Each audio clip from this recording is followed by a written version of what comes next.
E aí, meus amigos, vamos falar dessa sexta rodada de Champions que já começou tendo a recuperação do Real Madrid, teve vitória do 100% Liverpool, o único 100%, teve Bayern Leverkusen, Bayern de Munique e PSG vencendo. A gente vai falar um pouquinho desses jogos e de todos dessa sexta rodada na terça-feira, começando com a vitória do Real, que mostra uma recuperação do time, 3-2 para cima da Atalanta. Super importante esses 3 pontos do Real Madrid, inclusive pensando em classificação para playoffs, porque o Real no momento ocupa a 15ª posição com 12 pontos, lembrando que ainda tem muito time para jogar nessa sexta rodada, nos jogos de hoje da quarta, mas o oitavo lugar, que é o Bayern no momento, já tem 12. Então o Real precisaria que um time do G8, pelo menos um time, perdesse 2 partidas, ou perdesse uma e empatasse a outra, para ele ainda com 2 vitórias se classificar no G8. É muito difícil, inclusive o próprio Ancelotti já lida com a classificação via playoff, mas ficando entre 9º e 15º, o Real consegue decidir em casa. Então, super importante esses 3 pontos em vários critérios, que vieram com gols do trio, né? Kylian Mbappé, Bellingham e Vinícius Júnior fizeram cada um gol. O Mbappé começa abrindo o placar com um belo gol, inclusive essa fase que ele está vivendo, que cada vez mais parece difícil. Saiu lesionado o Mbappé ainda no primeiro tempo, depois de fazer um gol num belo giro, depois de receber a bola do Brahim Dias e a finalização muito bem executada para cima do Karnezek. Ele já tinha perdido uma chance na qual ele estava impedido, para variar. É uma cena de impedimentos e de chances perdidas, de grandes chances perdidas que o Mbappé está vivendo. Ainda saiu lesionado com a sobrecarga na coxa esquerda, não parece nada sério segundo o Ancelotti, mas é mais um problema que ele está enfrentando, né, agora.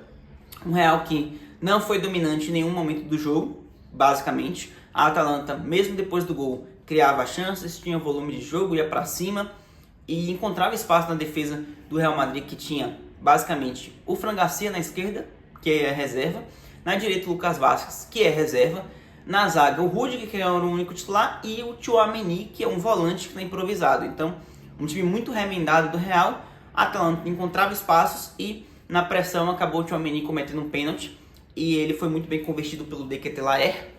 No segundo tempo, o Real começou muito bem. Os 15 primeiros minutos do Real foram decisivos, inclusive, para a partida, com o gol do Vini aproveitando a falha da defesa e batendo de perna esquerda para fazer o 2-1. São 40 participações em gol em 40 jogos, nos últimos 40 jogos de Champions do Vinícius Júnior. Ou seja, o cara mostra cada vez mais que é o jogador mais decisivo há algum tempo desse Real Madrid.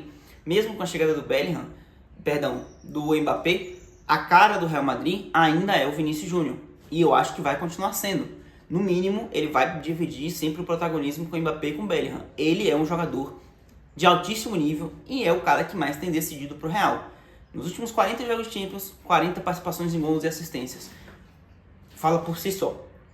E ele consegue aumentar o placar, que viria a ter 3 gols para o Real com o gol do Bellingham, né? Bellingham vivendo grande fase. São gols nos últimos 6 jogos que o Bellingham marcou pelo Real Madrid. E agora um belo gol, dominando, pedalando para cima do defensor da Atalanta, puxando para a perna esquerda e batendo. 3-1 contra um Atalanta que se manteve viva no jogo. Poucos minutos depois, o Ademola Lookman, que concorre inclusive ao prêmio de melhor jogador africano da temporada, é difícil bater o Salah, mas ele está por ali, diminuiu, e um Atalanta que teve a chance de empatar no último minuto, né? O próprio Lookman faz o cruzamento para dentro da área e o Retegui perde sem goleiro. A bola tinha passado pelo Courtois, ele perde sem goleiro, quase que na pequena área. Coloca a bola por cima do gol e impediu um empate da Atalanta que complicaria muito o Real. E o Real, com esses 3 pontos, chega a essa 15ª posição, ainda muito incômoda, 18ª posição, ainda muito incômoda, com 9 pontos, precisando de um milagre para se classificar no G8 e respirando numa classificação via playoffs. Super importante para o Ancelotti essa vitória. A gente pode falar agora do único time 100%, né? O Liverpool, cara. O que o Liverpool está fazendo é realmente muito impactante. Mais uma vitória para cima agora do Girona, 1-0, gol de pênalti do Salah. Mas vai muito além do resultado, né? Um time que desempenha muito bem até então. Um time que se mantém 100% já com 6 rodadas da Champions. São 13 gols marcados e apenas 1 sofrido em todas essas partidas, 12 de saldo de gols, 6 vitórias em 6 jogos, mais uma partida de mais posse, de mais oportunidades criadas, de parar no Gazzaniga, goleiro do Girona, em algumas oportunidades, e 3 pontos que vem com a cobrança de pênalti do Salah, onde o Liverpool jogou bem e tinha merecimento até para fazer mais gols, mas 1-0 que mantém 3 pontos e que mantém esse 100% de um time que claramente agora é favorito ao título de Champions, cara, um dos no mínimo, né? A temporada que o Liverpool vem fazendo claramente o credencia pra gente colocá-lo como favorito a Champions. Lembrando que é a primeira temporada do Arne Slot e ele segue líder da Premier e líder da Champions. Ninguém esperava que o desempenho fosse tão bom quanto está sendo. E esse time já se coloca, também em dezembro, quase que na metade da temporada, ele se coloca fortemente como um candidato ao título da Champions. Agora a gente vai falar do Bayern de Munique.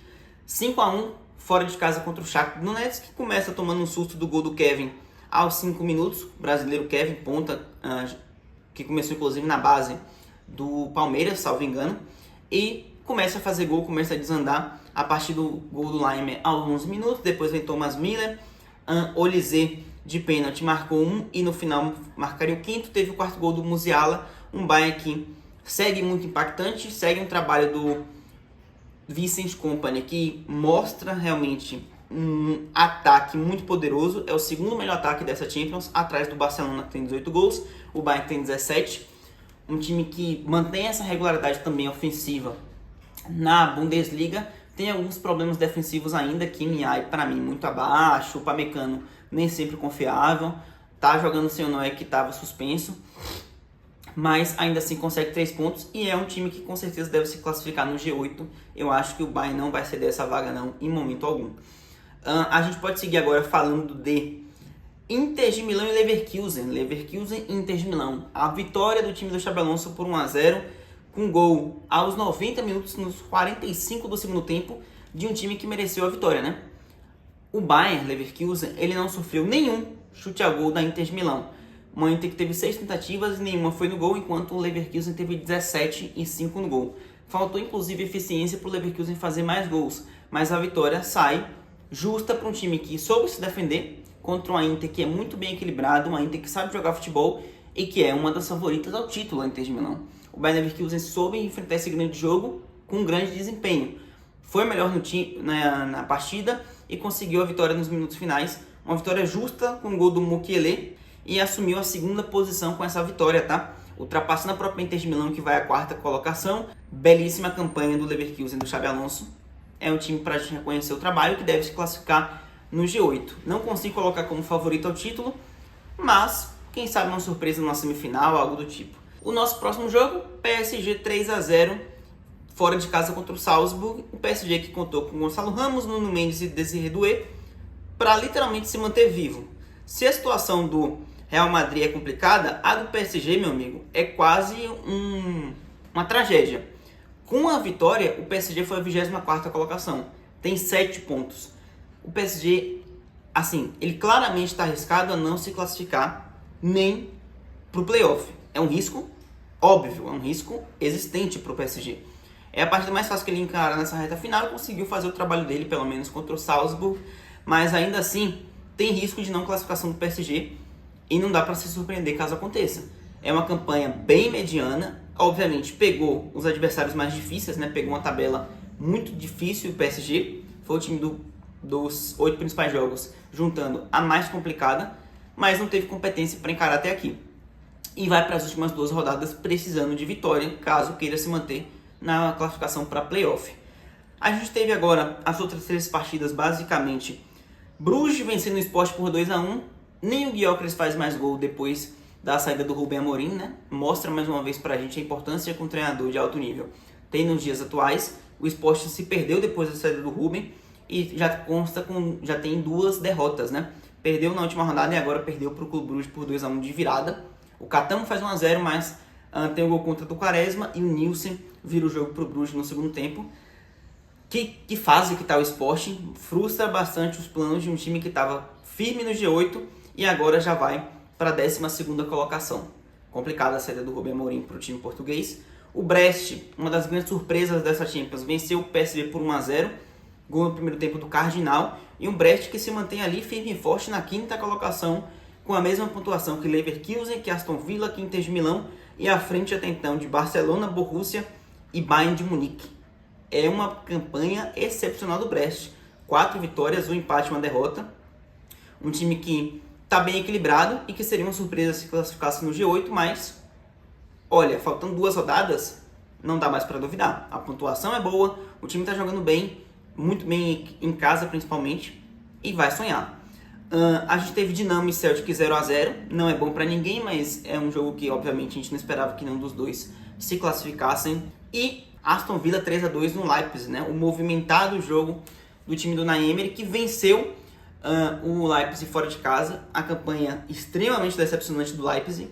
Nesse momento o Leipzig é o 34º, até o Salzburg tem 3 pontos, que é o outro time da Red Bull, e o Leipzig tem 6 jogos e 6 derrotas, o único até aqui, sendo que Slovan e Young Boys ainda jogam nessa rodada.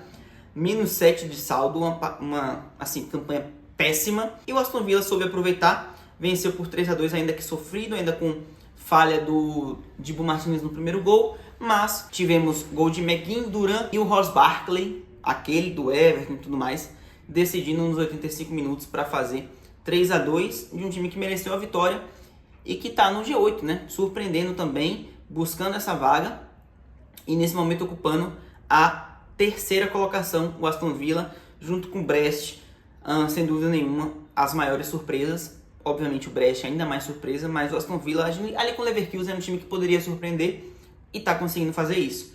Tem grande chance de G8, é buscar mais 3 ou 4 pontos nas últimas 2 rodadas para se garantir. Gente, no geral é isso, vamos ficando por aqui. Amanhã tem mais, devo postar os vídeos dos jogos dessa quarta, amanhã na quinta-feira, como está sendo. E espero que vocês estejam acompanhando o canal, tá difícil manter uma regularidade, tá meio desanimador também.